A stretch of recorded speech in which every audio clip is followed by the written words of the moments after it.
At Clapped Out Classic Rescue, we love being a part of keeping vehicles on the road.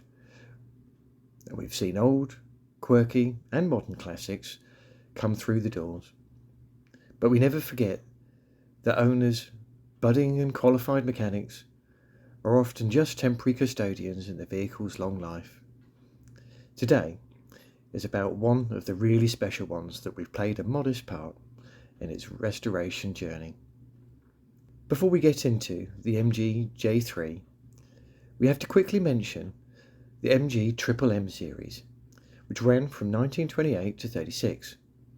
They made around 11,000 cars under the Triple M umbrella, but unlike the limited Ford range of this era, this spanned the models M, C, J, R and Q in the midget 4-cylinder series, and the F, L, N and K in the Magna and Magnetta 6-cylinder series, with several versions of each model on top of that.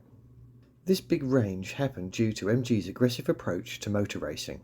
The continual development of engines and cars saw those winning improvements fed back from their impressive racing success and quickly put into production, creating the many variations of the Triple M cars. The successful overhead cam long-stroke engines were raced seemingly across the spectrum. They did the rough hill climb, the New Brooklands banked track, Southport Beach, and Le Mans Endurance, to name a few.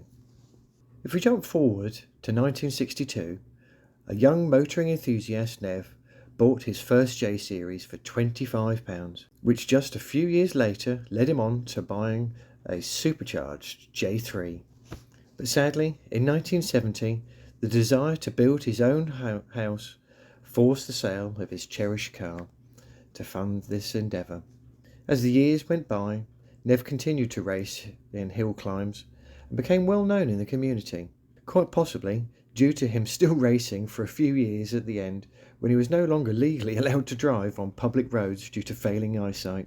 Surely a true sign of Nev's determination to continue doing what he loves. Moving on a few years more, when all reasonable hope of again owning one of the 28 J3s ever made was well out of reach, he received a letter from a friend who had been jovially taunting him about his acquisition of a J3. It simply said, "Are you too old, too broke, and too blind to take on a project?" Sadly, bad health of his friend had laid an opportunity in front of Nev. He did agree with his wife and friend. It was a yes to all three. But where there is a will, we find a way.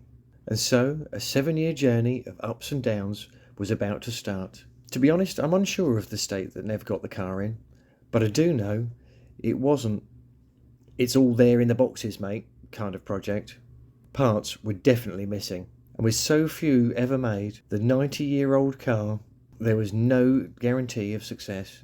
Over those years, Nev has walked round to our workshop to see M for parts to be retapped, fabricated or altered, and of course a good chat while he's there, which often led to us learning of the latest part he had sourced that was thought to be the last left in the world, and then occasionally how Nev managed to break it. But each time, somehow, the car community managed to come together and the unobtainable managed to become obtainable. I can't say how great it is that so many people in some way helped bring this car back to life, let alone the sheer determination of Nev. You should have seen his immaculate laid out garage and separate stores. The 30 times it took him to make the fuel tank pipes till he was happy is just one example of his determination to not be held back by his limitations or the difficulty of a task. Now, at the final stages of this lovely classic coming together, the engine specialist is finally